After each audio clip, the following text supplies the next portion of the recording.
Hello Army sports car racing fans. We're at the Autosport International where we have our very own stand here, and it has been quite the weekend. Today I'm joined by Major Mark Saunders, who's going to give us a look forward to for 2024 and what you can expect from British Army Motorsports. Mark, hello, how's it all going? It's all right. Yeah? Busy 3 days. Busy. It's been 1 more day to go. It's been quite the weekend. First of all, thank you so much for your time showing us around the, how do we put it, the whispered Sierra Cosworth. Great video, and really nice to see what you've done with that car and how much you've done with it. And it's been a bit of a, it's brought in some crowds. Yeah, it's quite an eclectic collection of cars here, but that is, and will always appear to have a cult following, and Yeah. and it is insane that, you know, our friend Will's Ferrari has attracted so little attention compared to that Sierra, and yet, as I said in the last video, that Will's Ferrari is by far 10 times the race car that Sierra Cosworth will ever be. Yeah. But it just hasn't had the cult following, and Will's he's not gonna be happy seeing these two videos. But hey, you know, but we do look forward to seeing it. So I suppose really, you know, we're here at the business forum, so we've got the opportunity to have a little bit of a chit chat. So I suppose realistically, it's your role within BAMA, and I suppose your direction for where we go as British Army Motorsport. So, I mean, I've been around BAMA now since 1997. I'm third generation now from my family involved in motorsport in some shape or form, and I've progressed. And my history throughout BAMA, and I've competed in karts and the navigation side, the Army Rally team as it was now rebranded Armed Forces Rally Team, again in the White Land Rovers. And then I got into, for a variety of reasons, I really started, feeling comfortable on certainly the steel surface, the tarmac rallies. I did a few track days with some close friends of mine in their Sierra Cosworths, and always had some very sporty cars. But the Sierra Cosworth, I've always had Cosworths for donkey's years, and I got into, the tarmac and track days, and that progressed into sports car racing. And at that time, the Army was competing mainly in Land Rovers and motorcycles under the Advanced Driver Training Wing in Leconfield, where all Army vehicle training continues to this very day. Wheeled vehicle training, and that eventually, because of cutbacks and the rest of it, that was closed. And at the same time, the Army Sports Control Board, as it was at the time, allowed us to become a sport, which is great. Someone would have seen that as suddenly you're closing something, but that opened up a window of opportunity for people like me who wanted to develop sports car racing. The motorcycles wanted to expand their horizon and start road racing. Things that we couldn't do before began, and we accelerated in many ways some of the disciplines. And now, to this day, we've sort of got 9 different disciplines at different levels. So subcategories, there's sprint racing, endurance racing, and et al. So we are developing that, and we're constantly looking at other emerging sports. Individuals come to us all the time wanting to see if they can participate in a different discipline that we don't currently support, and a lot of that comes down to quantity of people doing that. There's an Army Joint Service publication, a JSP, that determines, or a JSP 660, that determines how you introduce new sports, and it doesn't matter if it's motorsport or any other sport, and they just want to see that there's enough backing, and it's operated safely by a national governing body. And we are very privileged in this country to have a really strong national governing body, Motorsport UK, and the Automocycle Union on the two-wheel. So if they're recognised by national governing bodies, it's a relatively easy thing to develop and generate. And so, I progressed as a competitor, successful in quite a few different categories. And eventually I became I established a sports car thing, became the team principal of that, and through all the there were a lot of people in the management of BAMA or BAFMA previously that always trying to bring me up and get me into the management side and develop and deliver rallies and things like that. And you become a skill set. I always had the passion for it, but the management side is where you need to deliver on behalf of some of these younger guys, the young guns coming through, some with amazing talent. Yeah. And it means that we've got this opportunity now to keep progressing, and Lord knows we are in an amazing spot at the moment. We've sports cars gone on. I became the director of the four-wheel group, and now I'm sort of the current chair of Army Motorsport. Right at the top tier, there's a two-star general, General Dan Moughton, who sits above me as the president of, and makes sure that I'm doing everything appropriately. And we'll soon have a board of charitable trustees who manage our strategic aims and objectives as well. So we're doing that. So where we are at the moment is in a wonderful spot. We are operating really safely under national governing body regulations and the rules of the sport. We're financially in a very strong position because we're finding new sponsors. We're getting amazing funding from Army Sport through the Army Sports Lottery. Predominantly all our money comes as a result of that direct sponsorship from people we found willing to sponsor a really strong brand like Army Sport or Army Motorsport, and also the money generated by soldiers and officers paying into the Army Sports Lottery. That money comes back at us really and pays for all our entry fees, so really useful. So financially we're really strong. The way we're structured and the way we're developing the sport, really good. The weak spot is the bit that I always circle back to is the sustainability of where we are. And there's, we can talk about sustainability and looking at synthetic fuels of carbon offsets, which is something we're developing, but also the sustainability of the activity. People like me are, we're going to time out, fairly soon. I've got 3 years left, and whilst I believe I'm developing it and I'll do my best, the most important thing is the succession planning for people coming in behind me, looking at the likes of the team principals, but sports car racing, choose stuff down Ted Stone at the moment, just constantly making him look further and further strategically ahead. And when Dan was first in the team and asking me all these bizarre questions and questioning why I was doing certain things now, the same things that are getting fired to Dan. And he comes back and says, do you remember when I asked you this question 10 years ago? I've just been asked the same thing, and now I get the bigger picture. And there's always a strategic intent, and there's always a bigger picture. Some people, we work closely with the RAF and the RAF MSA and the Navy and Royal Marine Motorsport Association, and we develop this ethos of stronger together. We promote each other's brands. When we go and look at the big sponsors, we ask on behalf of Defence Motorsport, not just ourselves looking after our own pocket and our own expertise, because there are people in motorsport that are only convinced by themselves. But when you approach a tyre manufacturer as a defence, multidiscipline sport, they're looking to make some money as well. But if they know they've got a higher quantity of it's a low profit but fast turnover, they'll give you a massive discount. And actually, you're going to be better off as a result. You're taking less money out of your own pocket. So, we're developing that. The service teams are closer together than they've ever been, and we are promoting each other. We're promoting the joint championships as well. So, and that's across nearly all the disciplines where it's appropriate. So, it's a really great place to be. So, looking forwards and looking to the future. So there's a phrase often used in motorsport that if you are stood still, you're not developing, then you're going backwards in motorsport. And so that those disciplines that aren't progressing and that aren't looking at the stretch targets.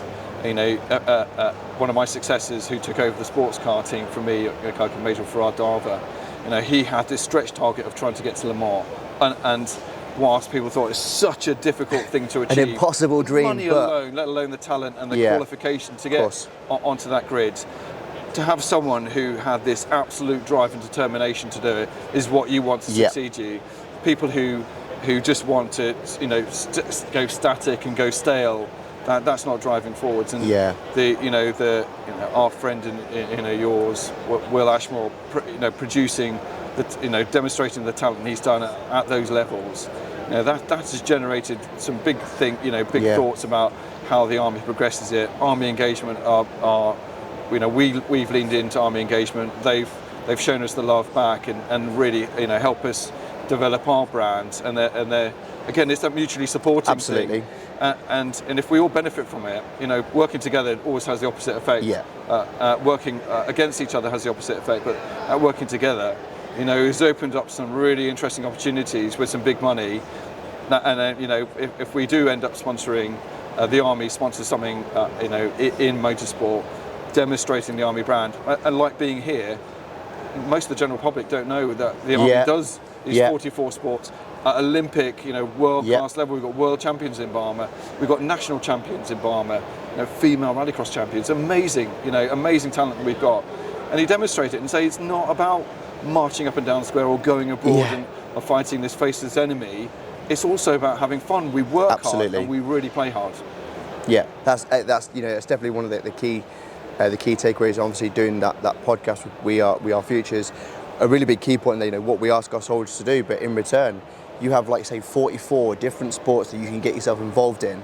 And for us, me, and you don't actually have to be playing or driving. There's opportunities within the team. We've got guys that are doing pit wall stuff. We've got guys doing crew. We've got mechanics, engineers, and the opportunities those guys are getting just by putting themselves forward is phenomenal. Yeah. So something I touched on this very stage yesterday. What was when it comes to it, the British Army is a pretty mobile force, and we use and operate some really highly technical capabilities. But those people who understand complex racing cars, can span around motorcycles, just understand engines and electronics because it's their hobby, because it allows them to perform better on a race circuit or rally stage. Those are the guys you want in your team, because when things break down, putting your feet up when you're on operations and waiting for the RAC or the AA or another breakdown company to come along and help you, you forget it. REME are going to be really stretched sometimes, and if you can help yourself because you've got those built-in skills, well, brilliant. You might get it going. But the best thing is, when you're calling for help, you've got a better understanding. Talking to as an engineer, you've got fundamentally a better understanding of what might be wrong with the platform. It allows the appropriate trade group to come out to you with the appropriate spare and get you back into the battle. Yeah. So those people that have got that skill, massively, operation, sportingly effective. They've demonstrated some talent on there, but they will bring operational advantage as well. So that's a really important thing to do. The navigation group who drive Land Rovers off-road, right place at the right time, following a map, GPS denied, they're not allowed to use GPSs. That is really arduous. But that's exactly like being on operations. It's right all place, transferable. Right time. The skills you get there is something that we need to promote more, and people need to exploit it. It's almost a free opportunity to do some really advanced navigation and driving. Well, I think that's also evidently true when we've had like the 116 racing in that, and we've had to get the car out with 20 minutes to spare, and everyone comes together.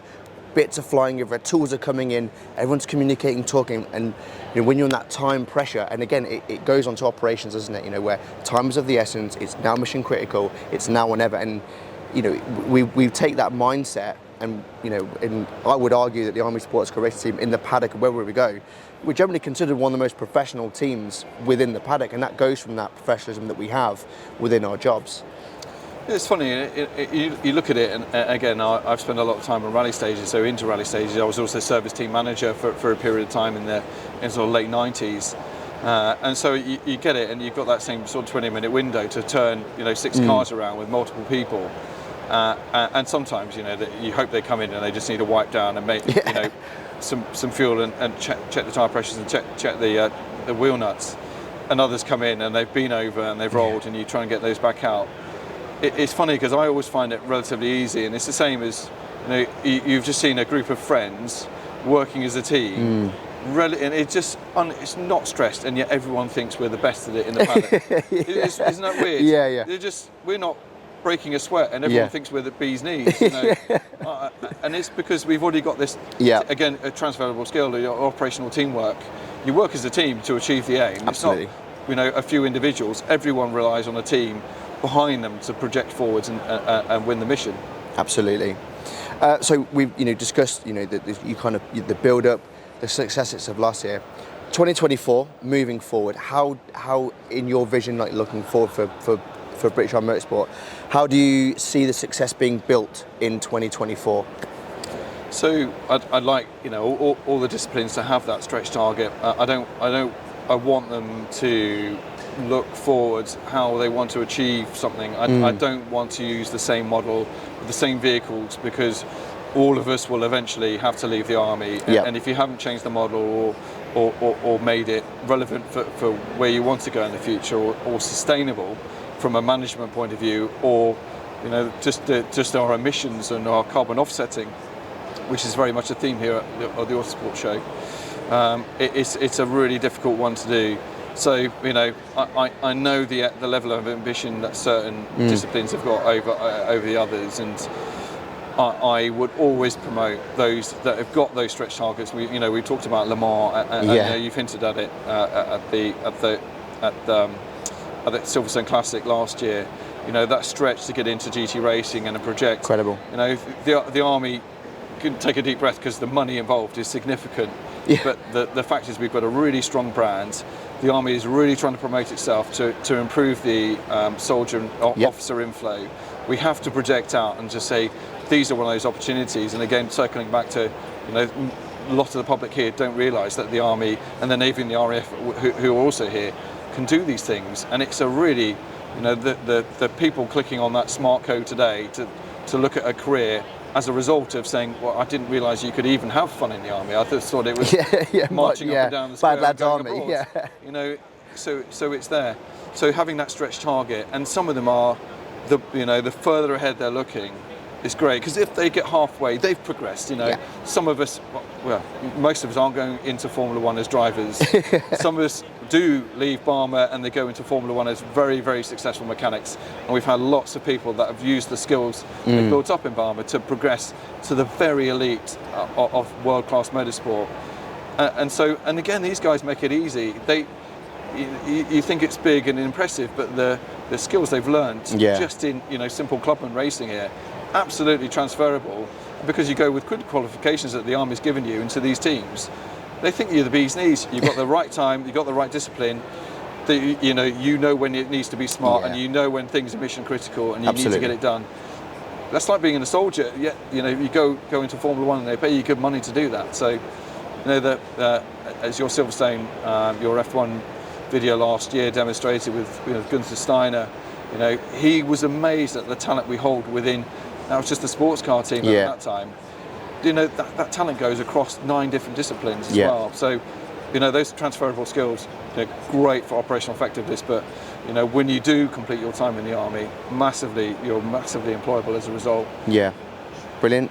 Yeah, so by all accounts, very much of a look forward to for BAMA this year, 2024, and then obviously again, like you say, looking into the future. But to wrap this up, I think really your car favourite from here at the Auto Show, Autosport International.